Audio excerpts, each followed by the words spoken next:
শুনছেন? এই সন্ধেবেলায় এই জঙ্গলে কাঠ কাটছেন কেন? আপনি আপনি কে? আর এই জঙ্গলের ভেতরে কি করছেন? আমি এই জঙ্গলের এক কাঠুরিয়ার মেয়ে। এই সামান্য দূরেই আমাদের বাড়ি। বাবা এখনো বাড়ি ফেরেনি বলে কাঠ কাটার আওয়াজ শুনে তাকে খুঁজতে এসেছি। ও, আমি তো ভয় পেয়ে গিয়েছিলাম, ভেবেছিলাম কোনো ভূত পেতে এলো নাকি। তা আপনি একা একা সন্ধ্যার পর জঙ্গলে আসতে ভয় পান না? না, আমি ভয় পাই না। আমি জঙ্গলেই বড় হয়েছি, তাই আমার কাছে দিনরাত সবই সমান। আমি কিন্তু আপনার মতো সাহসী না। সাহসী না হলেই সন্ধ্যের সময় জঙ্গলে আছেন কেন? দিন থাকতে চলে যেতে পারেননি? চলেই যেতাম, কিন্তু বাড়িতে মা অসুস্থ হয়ে আছে, তার জন্য ওষুধ কিনতে হবে। তাই একটু বেশি করে কাঠ কাটতে চেয়েছিলাম, তার জন্যই সন্ধ্যা হয়ে গেছে। ঠিক আছে, আপনি আজ এই কাঠগুলো নিয়ে চলে যান। কাল আবার এই সময় আসবেন, আমি আপনার মায়ের চিকিৎসার জন্য সাহায্য করব। না না, আপনার সাহায্য লাগবে না। আপনিও তো আমাদের মতো কাঠুরিয়া পরিবারের মেয়ে, আপনার অবস্থাও তো আমাদের চেয়ে ভালো হওয়ার কথা না? আপনি হয়তো জানেন না, এই জঙ্গলে অনেক দামি দামি গাছ আছে, যেগুলো শুধু আমরাই চিনি। যে কারণে আমরা কাঠুরে হলেও আমাদের অর্থের অভাব নেই। আপনি দ্বিধা না করে কাল আমার সাথে দেখা করবেন। ঠিক আছে, আসবো। তাহলে এখন আমি যাই। হ্যাঁ, যান।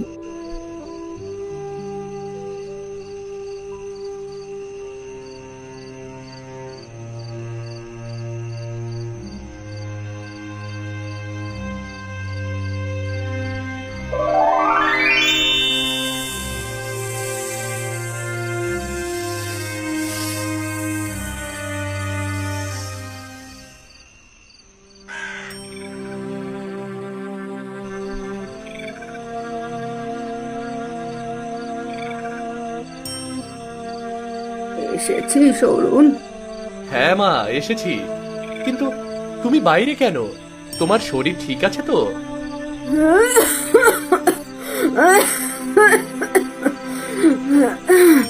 হ্যাঁ,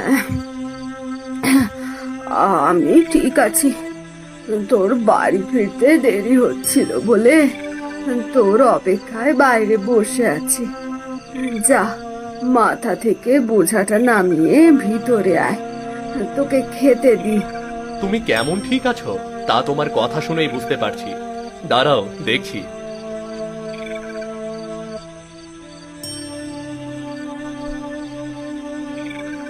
এ কি, এত জ্বর নিয়ে তুমি বাইরে বসে আছো? চলো চলো, আগে ভিতরে চলো। জ্বরে গাটা একদম পুড়ে যাচ্ছে তোমার। ও কিছু না, এই সামান্য জ্বর, এমনিতেই ভালো হয়ে যাবে। আচ্ছা ঠিক আছে, ভালো হলে তখন কাজ করো। এবার ঘরে চলো।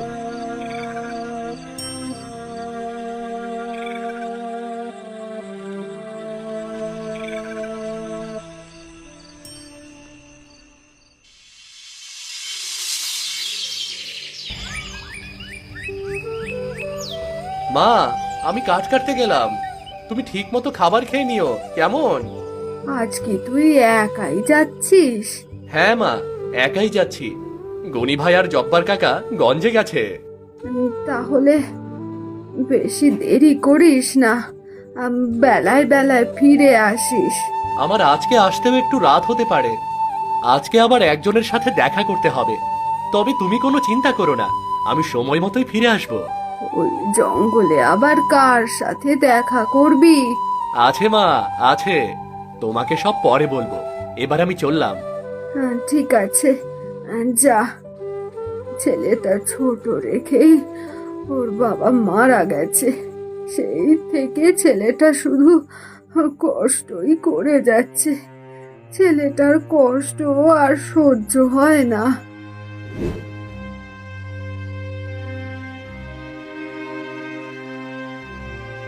আজ একা একা এসেছি, বেশি করে কাঠ কেটে নিয়ে যেতে হবে।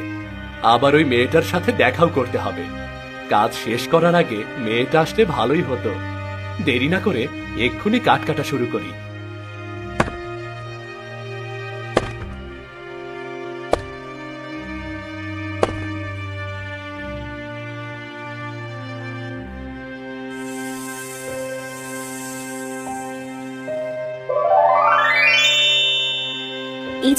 এই যে শুনছেন, আপনি কি ঘুমিয়ে পড়েছেন? হ্যাঁ, তোমার আসার অপেক্ষায় কখন যে ঘুমিয়ে পড়েছিলাম বুঝতেই পারিনি। এই নিন, এগুলো রাখুন। এগুলো দিয়ে আপনাদের অভাব দূর হয়ে যাবে। তাছাড়া আপনি চাইলে গ্রামের অভাবী মানুষদেরও সাহায্য করতে পারবেন। তার মানে তো এখানে অনেক অর্থ আছে। এত অর্থ আপনি আমাকে কেন দিচ্ছেন? এমনিতেই আসলে আমাদের অর্থের কোনো অভাব নেই, তাই ভাবলাম আপনাকে যদি কিছু দিই তাহলে আপনাদের সবার উপকার হবে। ঠিক আছে, দাও। আচ্ছা, তুমি আমার এত বড় উপকার করলে, কিন্তু তোমার নামটাই তো জানা হলো না। কারো নাম শুনলে কিন্তু তার সাথে বন্ধুত্ব করতে হয়। তুমি আমার এত বড় উপকার করলে আর আমি তোমার সাথে বন্ধুত্ব করব না? আজ থেকে তুমি আমার বন্ধু। বন্ধুত্ব করলে কিন্তু বন্ধুর সাথে দেখা করতে হয়, সেটা কি জানেন? হ্যাঁ, জানি। আর যখন বন্ধু বানিয়েছো তাহলে তো দেখা করতেই হবে। তাহলে শুনুন, আমার নাম মালিনী, কিন্তু আপনার নাম কি? আমি অরুণ। বাহ, সুন্দর নাম তো। হ্যাঁ, সবাই বলে আমার নাম অনেক সুন্দর। এবার তাহলে তুমি থাকো, আমি যাই। আর কাল বিকালে এসে তোমার সাথে দেখা করে যাব, কেমন? না না, আমি আপনার সাথে দেখা করতে পারবো না। দিনের বেলা আমাকে বাড়ি থেকে বের হতে দেয় না। সন্ধ্যের পর লুকিয়ে এসে আপনার সাথে দেখা করতে হবে।